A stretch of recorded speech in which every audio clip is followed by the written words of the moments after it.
Barrister Salman अकरम राजा साहब को भी हम आपसे एजुकेट होना चाह रहे हैं। ये बुनियादी तौर पे आर्टिकल 239 और 140A के तनाज़ुर में ये जो बहस इस वक्त छिड़ी है एडमिनिस्ट्रेटिव यूनिट की, उस पर हम आपसे एजुकेट होना चाह रहे हैं। आप लोकल गवर्नमेंट्स को एम्पावर करें।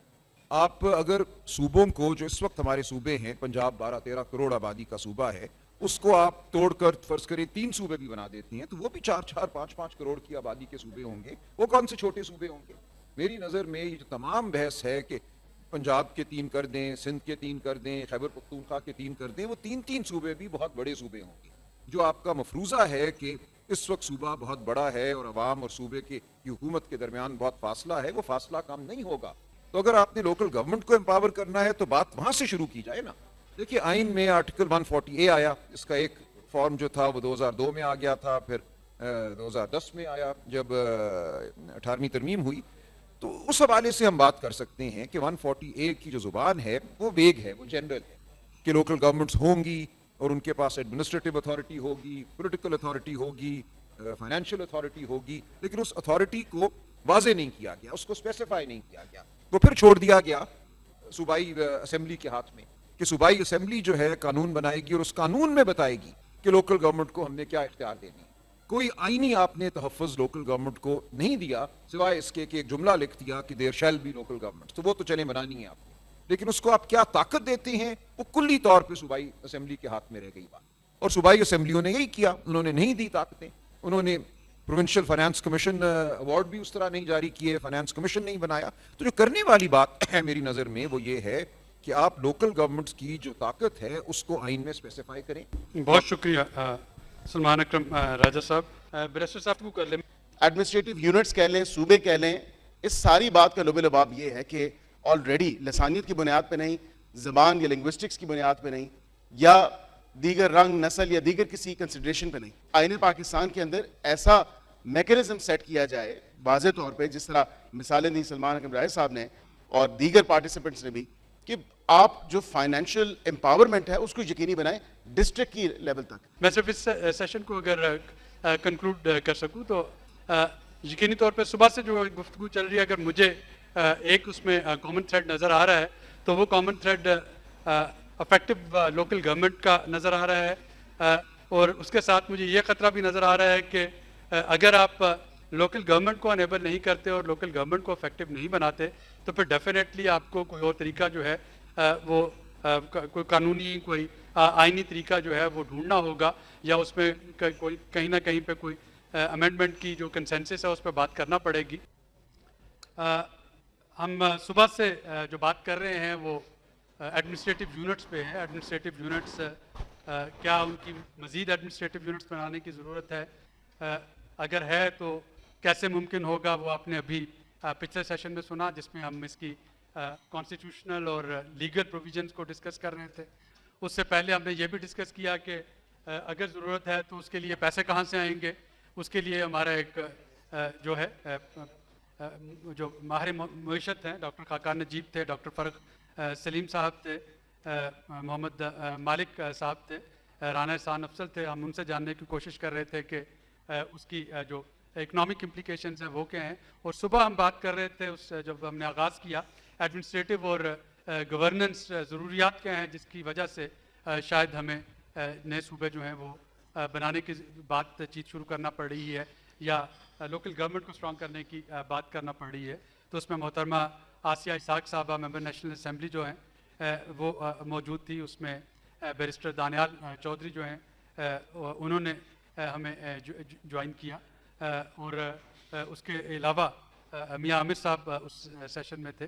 तो एक्सपर्ट्स उस पर अपनी बात कर रहे थे। हम अब थोड़ा सा जो पॉलिटिकल पार्टीज़ के रिप्रेजेंटेटिव्स हैं और जो हमारे पास उसमें इंडिपेंडेंट जो पॉलिटिकल इकोनॉमी एक्सपर्ट्स हैं उनको बिठा के ज़रा उनसे बात करने की कोशिश करें कि इसका वे फॉरवर्ड जो है वो क्या हो सकता है।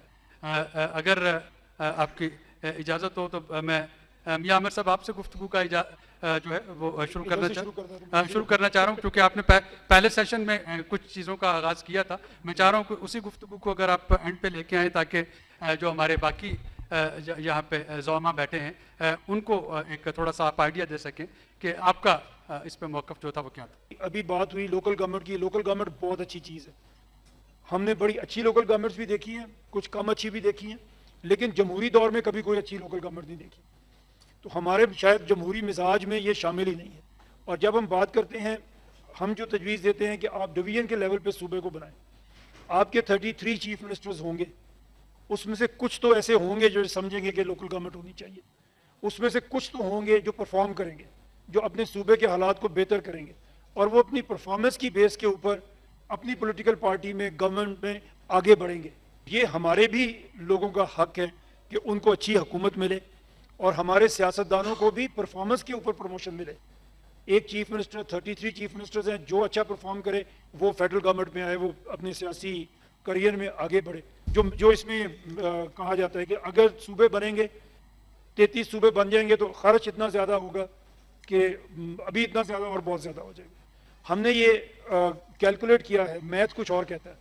हम एक्चुअली अगर छोटे सूबों में जाते हैं तो 300 अरब से ज़्यादा हम हर साल सेविंग करते हैं अपनी मैनेजमेंट के अंदर।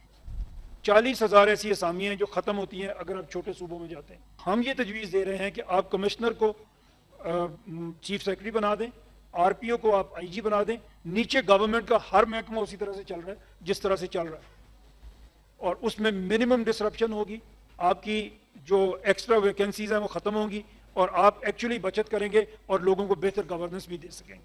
बहुत शुक्रिया मियां आमिर साहब। दुरान साहब, ओवर टू यू। मैं वाहिद बंदा हूँ जिसने पाकिस्तान में सबसे पहले नए सूबों की बात की। उस वक़्त ये बात, उससे पहले लिसानी बुनियादों पे बात होती थी, इंतज़ामी बुनियाद पे मैंने सबसे पहले बात की। बहावलपुर सूबे की बहाली से शुरू हुए और जनूबी पंजाब सूबे के क़याम तक आया। और इसका दिलचस्प पहलू ये है कि 4 साल की अवाम के अंदर चलने वाली तहरीक के नतीजे में वो प्रेशर बना जिसने कि तमाम पॉलिटिकल पार्टीज़ को 9 मई 2012 को कंपेल कर दिया कि उन्होंने यूनैनिमसली करारदाद पास की कि पंजाब के अंदर 2 नए सूबे बनाए जाएं। इससे ये बात साबित हो गई कि आइन के अंदर दिए गए तरीके के मुताबिक नए सूबे बन सकते हैं अगर उसको पॉलिटिकल प्रोसेस से आगे बढ़ाया जाए। नेशनलिस्ट पार्टियों ने भी, बलूचिस्तान की पार्टियों ने भी, सिंध की पार्टियों ने भी इस इशू पे हमें सपोर्ट किया और बड़ा खुल के सपोर्ट किया। हज़ारा वालों ने भी, सब ने हमें सपोर्ट किया। लिहाजा कोई इंतज़ामी जगलरी जो है वो किसी सूबे की रिप्लेसमेंट नहीं हो सकती। और आमिर ने सब बता दिया कि किसी सूबे के छोटे होने से खर्चा नहीं बढ़ता। जब हमने 18वीं तरमीम पास की, मैं बड़ी फख्र से ये बात कहता हूँ कि मैं अकलौता पार्लियामेंटेरियन था जिसने उसको अपोज किया था, जिसने उस पर साइन नहीं किए थे, जिसने उस पर एतराज़ किया था। मेरा एतराज़ ये था कि आप बोरियों में भर के पैसे सूबों को दे रहे हैं, इस पे प्रोविजन होना चाहिए कि ये उसी फार्मूले के तहत जो है जिलों को और लोकल बॉडीज को ट्रांसफर किए जाएं, जो आज तक नहीं हुए। अगर आपने मुल्क के अंदर बल्दियाती इदारे बनाने हैं, एक ही तरीका है कि आप सूबाई, कौमी और बल्दियाती इंतखाब बैक वक्त कराएं, एक ही मुद्दत के लिए करवाएं और उनको वही आईनी तहफ़्फ़ुज़ बल्दियाती इदारों को भी दें जो आप सूबाई असम्बलियों को और नेशनल बाकी इदारों को देते हैं, वो आप पूरे का पूरा उसको दें। उस सूरत में आप ये कह सकते हैं कि ये इदारे कायम रहेंगे। वरना 2001 में इदारे बने और 2002 में जब सूबाई हुकूमतें आईं तो वो इदारे ख़त्म होना शुरू हो गए, इसलिए क्योंकि सूबाई हुकूमतें उनको अपना राइवल समझती हैं। तो मैं इस लिहाज से ये बात कहना चाहूँगा कि बल्दियाती इदारे और political process of making new provinces, उसके ज़रिए आप अपने गवर्नेंस के जो इश्यूज हैं उनको एड्रेस कर सकते हैं।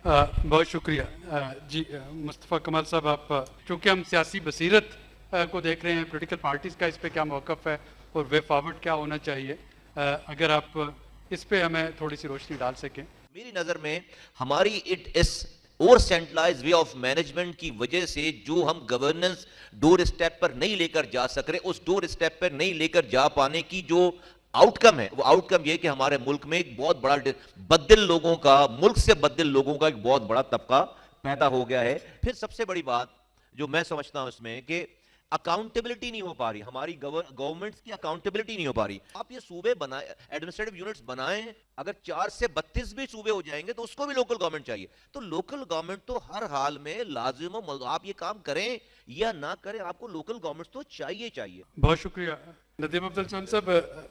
आप जो पिछले सेशन थे मैंने आपको उसकी समरी तो एक पेश कर दी। आपने अभी भी दो आरा जो हैं वो सुनी, आप इस बारे में क्या राय रखते हैं? बड़ी बातें हो रही हैं सिस्टम दी सूबे हैं, मैं सुन रहा हूं कि दूध में मिलावट है, जहां सिस्टम मिलावट शुदा है। बड़ा साफ है कि ये मुल्क बनाया किसने था, ये किसी सरमायादार ने या जागीरदार ने नहीं बनाया था, ये सूबों ने मिलकर इस मुल्क को तस्लीम किया था, पाकिस्तान बनाया था। कोई पॉलिसी नहीं है आपकी पॉलिटिकली, ये डिस्कशन पार्लियामान में होनी चाहिए थी। अगर आप जेन्युइन इस सूबे अवाम की खिदमत करना चाहते हैं, सूबे बनाए या लोकल बॉडी सिस्टम बनाए। लोकल बॉडीज के बगैर तो कोई चार ही नहीं, उस पर डिबेट ही कोई नहीं, सबसे अच्छा सिस्टम वो है। लेकिन सबसे जेन्युइन चीज है कि अवाम को आपके इलेक्शन प्रोसेस पे तो पहले एतमाद में लें, बुनियादी चीज है। आप अपना आइन हमने बनाया हुआ है, उस आइन के साथ तो अवाम को जोड़ें, उस आइन पे इंप्लीमेंट करके तो देख लें। जब उस पे इंप्लीमेंट कर लेंगे, अवाम को जोड़ लेंगे, निजाम ठीक हो जाएगा, आगे डिबेट पार्लियामान के अंदर करें। Thank you very much. बहुत शुक्रिया नदीम अब्दुल चंद साहब। लियाकत बलोच साहब, आपकी तरफ अगर मैं बिस्मिल्लाहिर्रहमानिर्रहीम। नए सूबों का क़याम हो, बल्दियाती अदारों का बाख्तियार बनाना हो, या इसी तरीके से गुड गवर्नेंस हो और माशी इस्तेकाम लाने की बात हो और इसकी बुनियाद पर कोई मुतालबा होता है, तो मैं समझता हूँ कि ये आइन और जमहूरियत से मुतसादिम नहीं है। इस पर बात होनी चाहिए, गुफ्तगू होनी चाहिए कि हम किन मसाइल के अंदर हैं। वफाक और सूबों के दरमियान इख्तलाफात को दूर करने के लिए जो एक आइनी अदारा है और उसमें जो मुश्तरका मफादात कौंसिल का अदारा है, उसको फ़ाल होना चाहिए। मैं समझता हूँ कि बहुत अच्छी चीज़ें हैं, लेकिन इसकी तरतीब को ठीक करना चाहिए, इसके इक़दामात को सही सिमत में आगे बढ़ना चाहिए। तो मैं समझता हूँ कि मौजू बहुत अहम है और इस पर एक वसी डायलॉग होना चाहिए। मज़ीद कोई चंद बातें होंगी, अगर फिर मौका मिला तो मैं उस पर बात कर लूँगा। बहुत शुक्रिया। बहुत शुक्रिया जी लियाकत बलूच साहब, आपकी बसीरत का। अब मैं पीर नूरुल हक काजी साहब को दरख्वास्त करता हूँ कि वो भी अपनी राय का इजहार फरमाएं। तमाम जो मसाइल इस मुल्क के हैं, सिर्फ सूबों के इंतज़ामी इकाइयों में इजाफा ये उसका हल नहीं है। इस पे मुकालमा की ज़रूरत है। कोई नए सूबे बनना शजर ममनुआ नहीं है, लेकिन इस पे बार बार मुकालमे की ज़रूरत है और एक वसी तर मुकालमे की ज़रूरत है।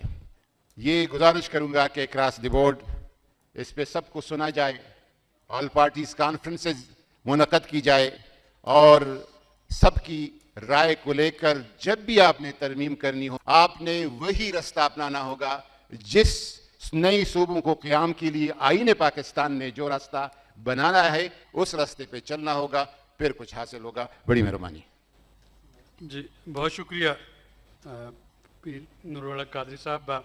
आखिर में मैं असद उमर साहब की तरफ आता हूँ। क्वेश्चन है, we go back to basic, should Pakistan create more administrative units? उस पर मैं आपकी राय जो है वो देना चाह रहा हूँ। बुनियादी जो मेरी सोच है वो मैं आपको बता दूं। जितनी पाकिस्तान में मरकजियत बढ़ाते चले जाएंगे, पाकिस्तान कमजोर होता चला जाएगा। जितनी ताकत नीचे अवाम तक लेते चले जाएंगे, उतना पाकिस्तान ताकतवर होता चला जाएगा। पहले लोकल गवर्नमेंट की मैं बात कर लूं। दुनिया में मुझे कोई कामयाब मुल्क दिखा दें जिसके अंदर मुकामी हुकूमतें जो हैं वो ताकतवर और बाइख्तियार नहीं। मेरी ठोस तजवीज़ है लोकल गवर्नमेंट के निज़ाम के लिए 140A की तशरीह की जरूरत है। आपको आईनी तरमीम के अंदर 3 चीजें वाज़े तौर पर बतानी पड़ेंगी।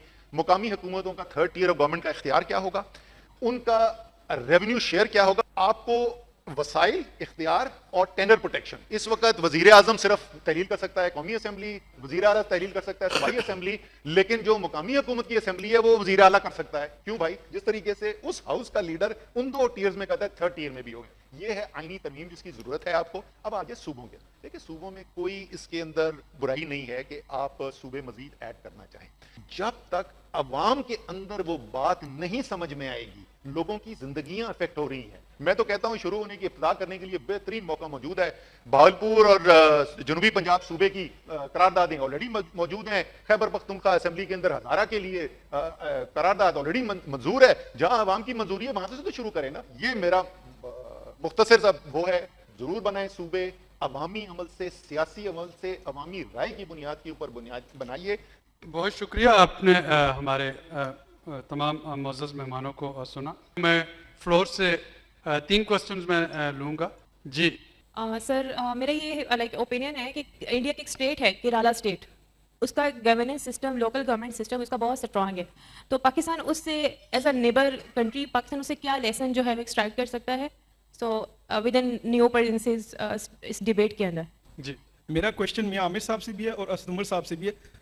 सर, आप जो प्रपोज कर रहे हैं मॉडल, आप बार बार आपका एक एम्फेसिस है कि जी प्रोविंसेस बनने चाहिए, आपकी कैलकुलेशन मौजूद है, क्या आप लोकल गवर्नमेंट सिस्टम को as an accountability tool consider कर रहे हैं?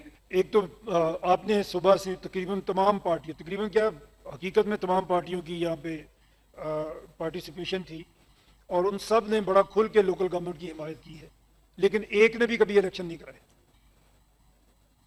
तो हमारा जो हम अर्ज कर रहे हैं वो ये कर रहे हैं कि आपका पॉलिटिकल सिस्टम स्ट्रांग होना चाहिए, पॉलिटिकल पार्टीज को ट्रूली पॉलिटिकल पार्टीज होना चाहिए, फैमिली एंटरप्राइज नहीं होना चाहिए। अगर आपके 32-33 प्रोविंसेस होते हैं और आपको 32 चीफ मिनिस्टर नॉमिनेट करने पड़ते हैं इलेक्शन के लिए, तो पर फोर्स आपकी पॉलिटिकल पार्टीज बन जाएंगी। मैं जी आपको जवाब दे दूं, जो मैं रेकमेंड कर रहा हूं वो एक कॉन्स्टिट्यूशनल अमेंडमेंट है। उस कॉन्स्टिट्यूशनल अमेंडमेंट के अंदर प्रोविंस के ऊपर नहीं छोड़े आप, शेड्यूल आप ऐड करेंगे, ये चीजें जो हैं इनकी पावर्स जो हैं ये लोकल गवर्नमेंट के मैंडेट में आ गई। इसी तरीके से आप रेवेन्यू के ऊपर दो चीजें उसके अंदर शामिल करेंगे, एक कौन से टैक्सेस जो हैं वो लोकल गवर्नमेंट के इख्तियार में होंगे, इस वक्त है ना जिस तरह ये फेडरल टैक्सेस हैं, ये प्रोविंशियल टैक्सेस हैं, इसी तरीके से लोकल टैक्सेस कौन से होंगे वो आप शेड्यूल के अंदर शामिल करेंगे। दूसरा, एनएफसी अवार्ड इटसेल्फ जो है उसको 3 टियर करेंगे, उसके अंदर ये लिखा होगा इतना फीसद सेंटर का, इतना फीसद प्रोविंसेस का और इतना फीसद 3rd टियर ऑफ गवर्नमेंट का, और उनकी जो हॉरिजॉन्टल डिस्ट्रीब्यूशन है वो फार्मूला बेस्ड होगी, जिस तरीके से एनएफसी अवार्ड के अंदर फार्मूला बेस्ड हॉरिजॉन्टल डिस्ट्रीब्यूशन है सूबों के दरमियान। ठीक है जी। और तीसरी जो मैंने आपको बता दी कि उसके अंदर जो डिसोल्यूशन का इख्तियार इस वक्त प्रोविंशियल चीफ मिनिस्टर का है वो आप आईनी तौर पे खत्म कर देंगे और वो उसी डिस्ट्रिक्ट की असेंबली की मेजॉरिटी के पास ये इख्तियार आ जाएगा कि वो अर्ली अपनी डिसोल्यूशन करना चाहते हैं या नहीं करना चाहते।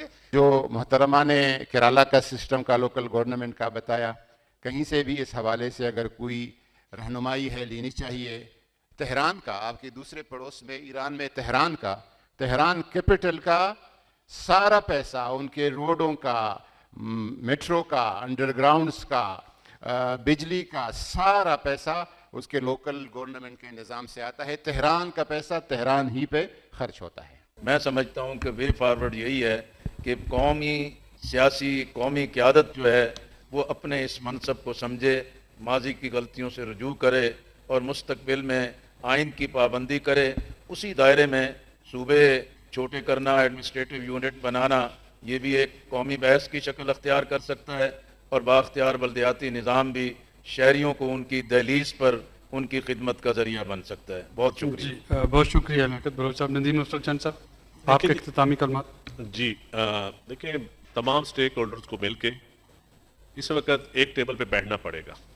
इस बात जिस तरह लोकल बॉडीज पे इत्तेफाक है ना, मेरे ख्याल है हर बंदे को पता है कि सिस्टम भी कोलैप्स है।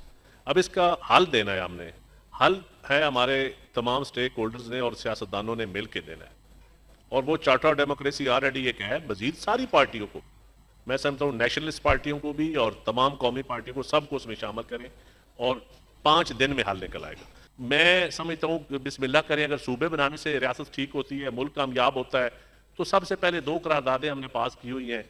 खैबर पख्तूनख्वा ने हज़ारा सूबे की हुई है, पंजाब ने साउथ पंजाब की हुई है, बहावलपुर और साउथ में। तो बिस्मिल्लाह करें, अगर आपने उसी पे चलना है, कहीं से शुरुआत करें, फिर उसके समरात देख लें, एडवांटेज और डिसएडवांटेजेस होते हैं। मेरे लिए ये सारा सेशन जो है ये एक नवीद मसरत है। बहुत खुशी की बात है कि तमाम जो सियासी जमातें, मेन स्ट्रीम सियासी जमातें, उनके रहनुमा, उनके नुमाइंदे जो हैं वो यहाँ पे तशरीफ़ लाए, आके उन्होंने इस बहुत अहम मौजू पे अपने ख्यालात का इजहार किया। उनकी मदद के लिए यकीनन हमने साथ में जो टेक्निकल एक्सपर्ट्स थे उनको भी मदऊ किया था। अगर मैं देखूं कि सुबह से अभी तक 24 स्पीकर जो हैं इन 4 सेशंस में जिन्होंने बात की है, कुछ लोगों ने 2-2 सेशन भी अटेंड किए, लेकिन ओवरऑल 24 स्पीकर जो थे वो इस सारी कॉन्फ्रेंस में इसमें तशरीफ़ लाए। उनमें से 6 जो हैं वो उन्होंने खुल के हमायत की कि एडमिनिस्ट्रेटिव यूनिट्स जो हैं वो बनने चाहिए। 6 लोग ऐसे थे जिन्होंने खुल के इसकी मुखालफत की कि नए एडमिनिस्ट्रेटिव यूनिट्स नहीं बनने चाहिए। लेकिन जो सबसे पॉजिटिव चीज़ है और बहुत उम्मीद अफजा है, उन तमाम 24 लोगों ने इस बात की खुल के हमायत की कि बुनियादी हुकूमतें जो है, जो लोकल गवर्नमेंट है, उसको मजबूत करना चाहिए। उन्होंने इस चीज़ की हमायत भी की कि सूबों को PFC अवार्ड की तरफ जाना चाहिए। उन्होंने इसके मुख्तलिफ रास्ते भी बताए और जैसा कि मैंने सेशन के शुरू में कहा था कि शायद आज की इस नशिस्त में हम जवाब हासिल नहीं कर पाएंगे, लेकिन एक जो मिनिमलिस्टिक जो कंसेंसस है कम से कम वो यहाँ पे आपके पास डेवलप होता नज़र आ रहा है कि लोकल गवर्नमेंट्स, मकामी हुकूमतें, उनको मजबूत करना और उसके बाद जो सर्विस डिलीवरी है उसको आवाम तक ले जाना, वो जिस तरीके से भी जाता है यकीनन उस पर सपोर्ट होगी। STPI ने ये जो सीरीज़ शुरू की है, ये आज इसका पहला मरहला था। हम कोशिश करेंगे कि इसको मज़ीद जो है दोबारा बात करें। अगली बार जो होगा इसका जो इवेंट, उसको मैं चैटम हाउस रूल पे करने की कोशिश करूँगा ताकि हम बैठ के खुल के बात कर सकें कि इसका वे फॉरवर्ड जो है वो क्या बनता है। आप सबकी तशरीफ़ आवरी का शुक्रिया। Please join me in giving a big round of applause.